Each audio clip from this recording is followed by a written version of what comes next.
Shalom, shalom bien-aimé, que le nom de Jésus soit béni. Merci encore d'être là, merci de votre fidélité. Je veux tout de suite rendre grâce à Dieu pour ce moment. Père, merci pour ce temps que tu rends possible. Merci pour cette vidéo, cette exhortation que tu nous permets, Seigneur. Permets que une personne soit touchée, permets que l'objectif, Père, pour laquelle tu nous as mis cette pensée à cœur, là, Seigneur, puisse être atteint dans le nom de Jésus. Seigneur, efface-moi et prends toute la place au nom de Jésus. Amen. Voilà, que le nom de Jésus soit béni. Je rends grâce à Dieu qui permet que nous puissions encore nous retrouver là aujourd'hui et merci vraiment à vous qui nous suivez fidèlement. Merci aussi pour les questions, merci pour vos retours.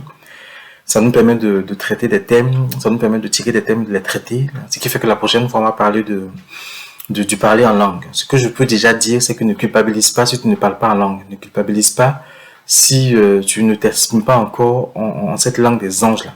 Je rappelle que le don des langues, donc le don de la diversité des langues, c'est la faculté de parler en la langue des anges, la faculté de parler aussi en d'autres langues humaines sans les avoir apprises. C'est par l'action du Saint-Esprit. Voilà, donc on aura le temps de traiter cela. Ce que je peux déjà te dire, c'est que le parler en langue n'est pas une condition pour prendre le baptême. Voilà, pour prendre le baptême par immersion, le parler en langue n'est pas une condition. Le parler en langue n'est pas une condition non plus pour ton salut. C'est pas parce que tu parles en langue que tu vas être sauvé. Amen. Il faut déjà qu'on retienne ça. Mais on va traiter ça dans une prochaine vidéo. Amen. Aujourd'hui, j'aimerais juste parler d'un thème. Un thème qu'on a déjà traité il y a un an. Voilà, donc le thème, on a tiré ce thème-là de 1 Jean 5, le verset 21 qui dit « C'est lui qui est le Dieu véritable et la vie éternelle. Petits enfants, gardez-vous des idoles. » Et le thème, c'était « Gardez-vous des idoles ». Donc, il y a un an, j'ai parlé de ça. Aujourd'hui, je vais juste faire un rappel et puis m'attarder sur trois éléments de ce thème-là. Le thème se base, il y a un était Exode 20, versets 4 et 5, qui dit « Tu ne te feras pas de sculpture sacrée, ni de représentation de ce qui est en haut dans le ciel, en bas sur la terre, et dans l'eau plus bas que la terre. Tu ne te prosterneras pas devant elles, et tu ne les serviras pas, car moi, l'Éternel, ton Dieu, je suis un Dieu jaloux. Je punis la faute des pères sur les enfants jusqu'à la 3e et la 4e génération de ceux qui me détestent. » Ça veut dire que pour Dieu, le seul fait d'être idolâtre, c'est le détester. Et je rappelle que l'idolâtrie, toute idolâtrie, dès l'instant où quelque chose dans ta vie remplace Dieu, ça rompt l'alliance avec Dieu. Quelque chose dans ta vie prend la place de Dieu, ça rompt l'alliance avec Dieu. Donc, quand tu es idolâtre, tu ne peux pas te prétendre être encore chrétien ou être encore enfant de Dieu parce que quelque chose a pris la place de Dieu. L'idolâtrie a fait que plusieurs fois Dieu a failli détruire son peuple. Amen. L'idolâtrie a fait que des accès ont été ouverts et les peuples étrangers sont venus envahir, voire déporter le peuple juif. Amen. Donc, l'idolâtrie, c'est quelque chose que Dieu a en horreur. Il a vraiment ça en horreur. Dans Exode 34, 14, on peut lire ceci. Tu ne te prosterneras point devant un autre Dieu, car l'Éternel porte le nom de jaloux. Il est un Dieu jaloux. De la même manière que Dieu s'appelle amour, de la même manière, il s'appelle aussi jaloux. Sa nature, c'est jaloux. Il a payé un trop grand prix pour que tu puisses comme ça le remplacer dans ton cœur, puis penser que lui va rester à côté. Non. Dieu, quand tu le remplaces dans ton cœur par quelqu'un, il s'en va. Il s'en va. Amen. Notre Dieu nous aime trop. Il nous aime trop pour ne pas être jaloux. Et là où il y a l'amour, il y a forcément de la jalousie. Mais la jalousie de Dieu, là, c'est pas cette jalousie pathologique qu'on exprime souvent chez les humains. C'est une jalousie fondée sur son amour qu'il a pour nous. À 1 Corinthiens 10, 14, on peut lire ceci. C'est pourquoi, mes bien-aimés, fuyez l'idolâtrie. L'idolâtrie, il faut la fuir. Il faut fuir l'idolâtrie. On ne peut pas résister à l'idolâtrie. Il faut la fuir. Donc, quand quelque chose commence à triompher de toi, quand tu te rends compte que tu commences à être esclave de quelque chose, c'est que tu es idolâtre de cette chose-là. Il faut fuir cela. Il faut fuir cela. Amen. L'apôtre Paul nous exhorte d'une manière très ferme. Fuyez l'idolâtrie. On a aussi dit que notre recherche de succès, la recherche passionnée de l'argent, la mauvaise estime de soi, l'inquiétude, notre pasteur, tout ce que je viens de citer là peuvent devenir des idolâtries. Beaucoup de chrétiens sont idolâtres de leur pasteur sans s'en rendre compte. Tu rentres chez eux, tu vas voir plus de photos de leur pasteur que de leur famille, que de leurs enfants. Faisons attention. ça peut vite devenir l'idolâtrie. Amen. Aujourd'hui, à partir de tout ce que j'ai rappelé, on constate que les diverses formes d'idolâtrie moderne ont toutes quelque chose en commun. Les diverses formes de l'idolâtrie moderne ont quelque chose en commun, c'est que c'est tous centré sur nous. On a réussi à faire croire aux hommes qu'ils sont le centre de tout. Ils sont le centre de leur vie. Même les chrétiens commencent à croire qu'ils sont le centre de leur vie. Et cette forme d'idolâtrie-là est un peu plus dangereuse. Parce que parfois, on ne s'en rend même pas compte. Aujourd'hui, on va voir rarement des gens qui s'inclinent encore devant des idoles et des images. Ça existe. Hein. Ça existe dans des loges très secrètes, ça existe. Il y a des hommes d'affaires qui ont comment je vais dire ça, des hôtels dans leur maison où ils doivent s'incliner devant leur Dieu, ça existe encore. Mais de façon comme ça, publique, c'est un peu rare. Mais on s'incline devant quelque chose d'autre. On s'incline devant notre moi, devant le soi, devant notre soi. On s'incline devant. Aujourd'hui, nous adorons plutôt notre ego. Et ce, encouragés par les nombreuses prédications des hommes de Dieu, des leaders, qui nous montrent que nous-mêmes, en nous mettant au centre, on va réussir et puis on va être sauvé. Et on demande à Dieu de nous suivre dans nos choix. C'est une forme d'idolâtrie. Aujourd'hui, j'aimerais juste mettre en évidence 3 éléments, 3 points de cette idolâtrie-là, en fait, 3 formes de cette idolâtrie centrée sur notre ego. Et la première forme d'idolâtrie que j'aimerais mettre un peu en évidence aujourd'hui, c'est l'autel du matérialisme, c'est le matérialisme. Ce matérialisme qui nous pousse à toujours posséder et posséder et posséder. Je ne parle même pas de nos maisons qui sont remplies parfois d'objets inutiles, parce que on a voulu acheter parce que ça venait de sortir, ou on a voulu acheter parce qu'on a un frère, un soeur qui a ça, on a voulu acheter, en fin de compte on a acheté et puis on n'en a pas utilité. Amen. Je ne vais même pas parler des crédits qu'on prend pour avoir les téléphones dernier cri ou les voitures dernier cri. Je ne vais même pas parler des crédits qu'on prend pour avoir des maisons plus grandes que ce dont on a besoin. Je ne parle même pas des crédits qu'on prend, même pour avoir des choses dont on n'a pas besoin. En fait, regarde dans ta maison. Toutes ces choses que tu as achetées dont tu n'en as pas besoin, que tu n'as jamais utilisées, pourquoi tu les as achetées? En fait, on a cette comment je dis ça, pulsion qui nous mène à acheter des choses qui sont inutiles. On construit des grandes maisons, des grandes chambres, mais en fin de compte, on n'en occupe que 2 ou 3 pièces. Et on ne reçoit même pas des frères et sœurs, on ne reçoit même pas des gens qui ont besoin, ne serait-ce qu'un jour, 2 jours, d'avoir un toit d'avoir un toit où dormir.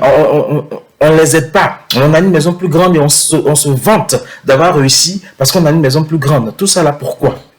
Tout ça pourquoi? Amen. On a des choses qu'on a achetées chez nous dont la date de péremption est dépassée. On les conserve partout, mais on ne s'en sert pas. Pourquoi? À cause de cette soif insatiable de posséder toujours plus. À cause de cette soif insatiable d'être à la mode, d'être parmi ceux qui ont les dernières choses. Et on achète, et on achète, et on achète. Mais en fin de compte, tout ça là, c'est fondé sur la convoitise. C'est fondé sur la convoitise. À chaque fois parce que quelqu'un a acheté quelque chose dont tu n'as même pas utilité, tu as voulu acheter juste pour montrer que toi aussi tu peux l'avoir, bien aimé, tu as convoité. Et la Bible dit que quand cette convoitise-là, elle est consommée, elle peut entraîner la mort. Amen. La Bible dit, tu ne convoiteras pas la maison de ton prochain, tu ne convoiteras pas la femme de ton prochain, tu ne convoiteras pas son esclave, sa servante, son bœuf, son âne, ni quoi que ce soit qui lui appartienne. Exode 20, verset 17. Amen. Il faut faire attention. Dieu sait que la satisfaction de nos besoins matériels ne nous rendra jamais heureux. C'est pour cela qu'on va parfois lui demander certaines choses en prière, en jeûne, il ne va pas nous donner parce que ça va plus nous perdre que nous sauver. Amen. Le matérialisme est un piège de Satan pour nous garder attachés à nous-mêmes plutôt qu'à Dieu. La Bible dit de nous affectionner aux choses du monde, enfin aux choses d'en haut, pardon. Mais le matérialisme nous conduit à nous affectionner aux choses du monde. Et on s'attache à ces choses-là et remarquez juste, quand ton enfant égratigne un peu ta voiture, la crise que tu fais, la crise que tu fais, parce qu'il a un peu éraflé ta voiture sans faire exprès. Bien aimé, faisons attention. Faisons attention. Après le matérialisme, sur lequel on peut dire beaucoup de choses, on a aussi l'orgueil. L'orgueil qui peut être vite un hôtel dans notre vie. L'orgueil qui peut vite nous remplir sans qu'on s'en rende compte. Je rappelle que l'orgueil frappe bien souvent à notre insu. On peut être orgueilleux pendant longtemps sans même s'en rendre compte. Nos frères et sœurs, ils vont s'en rendre compte. Ils vont voir qu'on a changé. Ils vont voir que depuis qu'on a tel succès, telle réussite, notre manière de parler, notre manière de vivre, notre manière d'être a changé. On est devenu méprisant, condescendant, on est devenu un peu arrogant, mais ils auront tellement peur de ne pas avoir des problèmes qu'ils ne vont pas nous le dire. Et comme nous, chrétiens, quand on vient nous dire que ça là, tu t'as fait ça, c'est un peu orgueilleux, mon cher, on s'enflamme tout de suite au lieu de comprendre ce que l'autre vient nous dire. Ils ont peur de nous dire et ils vont nous laisser dans l'orgueil, pas parce qu'ils ne nous aiment pas, parce qu'ils ne veulent pas perdre notre amitié, ils ne veulent pas perdre notre amour. Donc, ils vont nous accepter comme ça. Mais l'orgueil, il faut en faire attention. Cet orgueil-là prend souvent la forme d'une obsession pour notre travail et pour notre carrière. Amen. Pour notre travail et pour notre carrière. Ici en France, le temps de travail légal, c'est 35 heures. On dit que tu peux travailler parfois jusqu'à 45 heures, mais parfois les gens dépassent ça. Et dans d'autres pays, les gens travaillent entre 60 et 80 heures, parfois même le week-end, juste pour amasser. Juste pour amasser. Ils sont en vacances, mais ils sont encore sur l'ordinateur en train de répondre à un mail du travail. Ils sont en vacances, mais ils sont encore sur le téléphone en train de répondre à un collègue du travail. Bien aimé, il faut faire attention. Le travail peut vite devenir aussi une idolâtrie. Et parfois, on veut travailler plus, on veut amasser plus, on veut avoir plus d'argent juste par orgueil. On veut obtenir vite une promotion juste par orgueil. On veut augmenter notre chiffre d'affaires juste par orgueil. Amen. Parce qu'on veut montrer aux autres qu'on sait faire plus. Je ne dis pas de ne pas chercher à avoir un chiffre d'affaires plus gros quand on a une entreprise. Je ne dis pas de ne pas chercher à gagner plus quand on travaille. Mais faisons attention à ce que ce ne soit pas ça notre objectif premier, que ça ne prenne pas la place de Dieu, que ça ne soit pas ça notre recherche quotidienne. Amen. Et pendant que nous, on est en train de chercher comme ça de l'argent, travailler 60 heures, 80 heures, 45 heures, 50 heures. Nos enfants désespèrent de recevoir juste un peu d'attention, un peu d'amour de notre part. Nous nous mentons à nous-mêmes et prétendons que c'est pour eux que nous faisons cela. C'est pour leur offrir une vie meilleure, mais en réalité, nous le faisons pour nous, pour renforcer notre estime de nous-mêmes en montrant aux autres que nous avons réussi. Amen. Faisons attention. Il y a aussi ces parents-là qui sont, quand ils sont au travail, ils sont tout gentils, ils sont tout bons. Le travail, là, c'est leur vie. Mais quand ils arrivent à la maison, ils ne peuvent même pas parler à leur famille, à leur enfants, parce qu'ils ont trop dépensé d'énergie au travail. Ils ont besoin de la tranquillité. Faisons un peu attention. Faisons un peu attention. La Bible dit que si tu ne prends pas soin de ta famille, tu es pire qu'un infidèle. Prendre soin de sa famille, là, c'est pas passer 100 heures au travail et dire que c'est pour eux que tu fais ça et eux, ils ne te voient pas. Amen. J'ai travaillé avec des adolescents, je travaille avec des jeunes handicapés, des adolescents parfois riches, qui voyageaient chaque été, ils partaient découvrir des plus beaux pays que moi, j'ai pas encore découvert. Et puis, ils ont dit, mais Michael, au fait, de tout ça, excusez-moi l'expression, mais de tout ça, je m'en fiche. Mais je m'en fous, moi, de voyager. J'ai besoin de passer plus de temps avec mon père et ma mère. Parce que bien souvent, ils vont avec leurs frères, ils vont avec leurs cousins à des endroits précis, à des endroits luxueux pendant que leurs parents sont en train de travailler ailleurs. Ou bien souvent, ils vont avec leurs parents dans les voyages d'affaires, mais ils ne voient même pas leurs parents. Quand ils voient leurs parents, c'est pour leur dire qu'on va retourner en France parce que j'ai fini ma mission. Et les enfants disent que non, ça ne m'intéresse pas. J'ai entendu des ados me dire, mais ils m'achètent des téléphones dernier cri, ils m'achètent mais je n'ai que faire de ça. J'ai besoin de mon père. J'ai besoin de mon père. Et c'est ce que j'ai entendu. Mais quand cet enfant va exprimer ce besoin à son père, il va dire, mais tu penses que je fais tout ça pour qui? C'est pour toi, c'est pour toi. Il s'en fout. Excusez-moi l'expression. Il n'a que faire de ça. Amen. Faisons attention. Hein? Tout ça, c'est l'orgueil. On prétend que c'est pour nos enfants, mais c'est pour nous-mêmes. C'est pour nous-mêmes. C'est l'orgueil. C'est de la folie. Rien de tout ce que nous aurons accompli ne nous sera d'aucune utilité après notre mort. Pas plus l'admiration du monde, car tout cela n'a aucune valeur éternelle, comme l'a exprimé le roi Salomon. Le roi Salomon dit, en effet, un homme peut travailler avec sagesse, savoir faire et succès, et il doit laisser le produit de son travail à un homme qui ne s'est donné aucune peine pour cela. Cela aussi, c'est de la fumée, c'est un grand malheur. Oui, que retire l'homme de tout son travail et des préoccupations de son cœur, alors qu'il se donne tant de peine pour cela sous le soleil. Ses journées ne sont toutes que souffrance et son activité n'est que chagrin. Même la nuit, son cœur ne connaît pas le repos. Cela aussi, c'est de la fumée. Il le dit en Ecclésiaste 2, verset 21, verset 23. Il faut faire attention. Il faut faire attention. Amen, amen. Il faut vraiment, vraiment qu'on fasse attention. Parce que sous prétexte de vouloir montrer qu'on est meilleur, en fait, on veut juste montrer qu'on est orgueilleux. On ne se rend même pas compte. Il y a un jeune homme pas forcément brillant selon le monde. Hein. Selon le monde, il n'est pas brillant. Parce qu'on voulait qu'il fasse une filière générale, mais lui voulait faire une filière professionnelle. Bon, le témoignage dit que quand il est rentré dans la filière professionnelle, il a excellé. Il était devenu très bon. Il a constaté qu'en fait, monsieur et madame, papa et maman travaillent. Ils travaillent. Et un quart de leur salaire, un tiers de leur salaire va à la nounou, qui vient réveiller les enfants pour les amener à l'école, qui va les chercher à midi, qui va les chercher à 16h30, qui la garde à la maison jusqu'à ce que les parents rentrent à 20h. Les enfants ont à peine le temps de voir leurs parents qu'ils vont se coucher. Il dit, mais en fait, c'est le jeune homme qui le dit, et il dit, mais en fait, excusez-moi l'expression, l'homme, avec son mot à lui, mais en fait, l'homme, il est idiot. Il préfère travailler, ne pas voir ses enfants et donner une bonne partie de son salaire qu'aménager ses oreilles pour s'occuper des enfants, même s'il gagne un peu moins. Est-ce que ça, là, ça ne nous donne pas un peu à réfléchir? Est-ce que ça ne nous donne pas un peu à réfléchir? Je sais qu'aujourd'hui, on nous fait croire que l'argent, c'est l'indépendance du conjoint, l'argent, c'est ceci, c'est cela. Mais tes enfants, là, quand tu les fais, il faut t'en occuper. Émotionnellement, psychologiquement, socialement, matériellement. Mais c'est pas que matériellement. À l'époque, j'avais voulu prendre un carnet pour noter tous ces ados-là que j'ai rencontrés. J'ai travaillé dans 3 lycées différents à l'époque. Quand j'étais en formation pour être éducateur spécialisé, j'ai travaillé aussi avec des adolescents. J'ai vu des adolescents. Mais ils n'avaient que faire de fait qu'ils partent en Chine, qu'ils partent aux États-Unis chaque été, chaque vacances. Ils n'avaient que faire. Mais il dit, ils voyaient pas leurs enfants. J'ai parlé avec une fille qui dit, mais mon père il est connu pour ça, mais je ne le vois pas. Et j'ai souffert durant mon enfance de l'absence de mon père pour travail prétextant qu'il faisait ça pour nous. Est-ce que vous comprenez un peu? Il faut vraiment, vraiment faire attention. Faisons attention. Et puis, la dernière chose dont j'aimerais parler, c'est l'idolâtrie de l'humanité. Excusez-moi ce que je dis. Nous idolâtrons aussi l'humanité. Par extension, nous-mêmes, par le naturalisme et la science qui nous donnent l'illusion de maîtriser le monde et nous conduisent à nous prendre pour des dieux. Amen. Nous rejetons la parole de Dieu qui décrit la création du ciel et de la terre et acceptons l'évolutionnisme, le naturalisme. Nous adorons la terre-mère. Nous adorons la terre-mère. Et ce qui me fait mal, c'est qu'il y a des chrétiens aussi qui adorent la terre-mère par leur attitude, par leur manière d'être, par leur manière de juger les gens sans s'en rendre compte. Bien-aimés, faisons attention.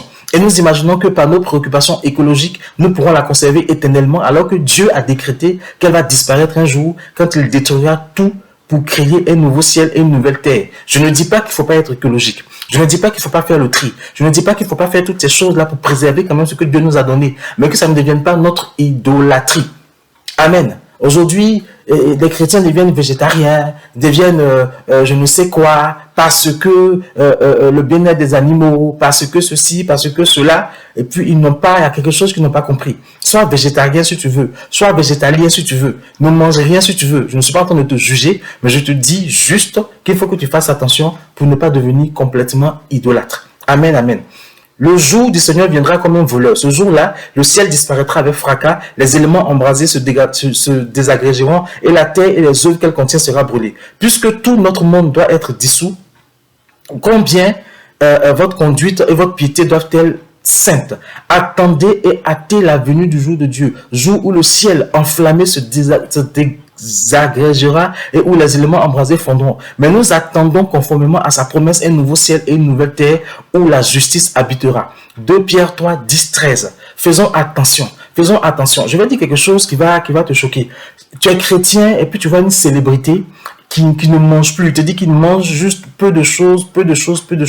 Et toi, tu l'admires et tu veux faire comme lui. Ce qu'il faut comprendre, c'est qu'il y a des hommes, il y a des femmes qui ne mangent plus la nourriture de la terre. Ils mangent dans le spirituel. Leur nourriture, ils mangent dans le spirituel parce que l'alliance qu'ils ont tissée avec celui qui fait qu'ils sont riches, avec celui qui fait qu'ils sont célèbres, c'est que dans cette alliance-là, sur cette terre, ils mangent que quelques éléments, mais pas tout. Que leur nourriture du matin, du midi, du soir, ils prennent cela dans le monde spirituel. Ils n'ont plus le droit de manger aux choses de la terre terrestre. Et ceux-là veulent nous dire qu'ils sont Syriens, ils sont Tantariens, et nous on va les suivre bêtement, on est chrétiens, alors qu'en réalité, ils sont en pleine forme parce qu'ils mangent une nourriture à laquelle nous on n'a pas accès. Il faudrait que nous fassions attention. Faisons attention. Ayons le discernement enfant de Dieu. Il y a beaucoup de choses qu'on ne peut pas dire parce qu'on va nous prendre pour des fous, pour des ceci, mais le monde là, qui est là, c'est pas un monde de bisous. Donc, nous, chrétiens, on doit avoir le discernement, on doit être vigilant et ne pas faire comme ceux qui n'ont pas cette grâce d'être chrétiens et faire attention. Il y a trop de choses bizarres qui se passent dans ce monde-là pour qu'on puisse suivre bêtement les gens. Il faut faire attention. Amen. Le passage de 2 Pierre 3, 10, 13 qu'on vient de lire nous montre que nous ne devons pas adorer l'environnement, mais vivre une vie sainte en attendant le retour de notre Seigneur Jésus. Et il est le seul qui mérite notre adoration. De toute façon, si notre vie est fixée sur Jésus, nous respecterons ce que Dieu a créé et nous en prendrons soin. Mais nous n'en deviendrons pas adorateurs. Amen, amen. Comprenons que la nature elle-même subit le poids du péché. C'est pour cela que la Bible dit en Romains 8, 19 que la création elle-même attend avec un ardent désir la révélation du Fils de Dieu.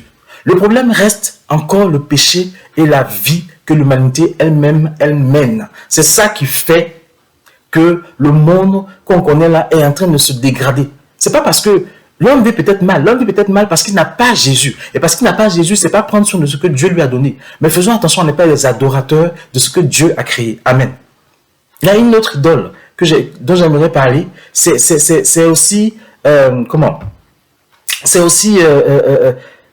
cette fameuse théorie de l'accomplissement de soi aux dépens des autres, aux dépens de leurs besoins et désirs. Le développement personnel qui exclut Dieu et nous place au centre de notre propre vie. Amen. De ce fait, je peux abuser d'alcool, de drogue, de nourriture, car je fais de ma vie ce que je veux et Dieu n'a pas son mot à dire. Aujourd'hui, je vis dans un pays, dans une partie du monde où on a un accès illimité à l'alcool, à la drogue, la consommation de médicaments atteint un niveau record même chez les enfants et les personnes adultes. Aujourd'hui, en France, beaucoup de personnes sont sous antidépresseurs, sont dépendantes des médicaments. Amen. Parce que on fait de sa vie ce qu'on veut. Et en faisant de sa vie ce qu'on veut, on rend des travers que seul Dieu peut nous délivrer. Amen. Je ne sais pas si jusque-là on me suit.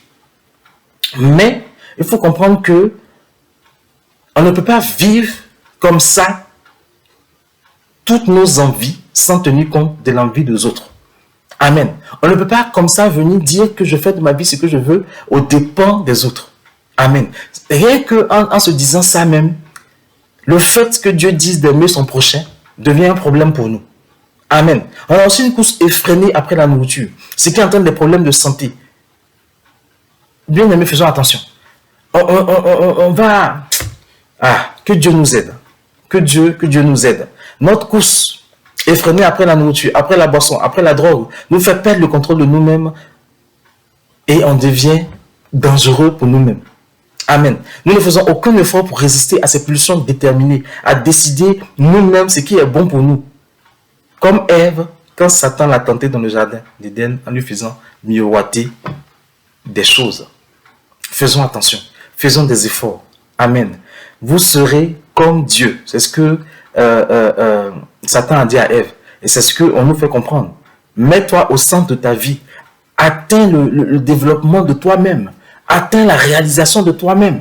Et tu seras comme Dieu en fin de compte. Tel est le désir de l'homme depuis devenir comme Dieu.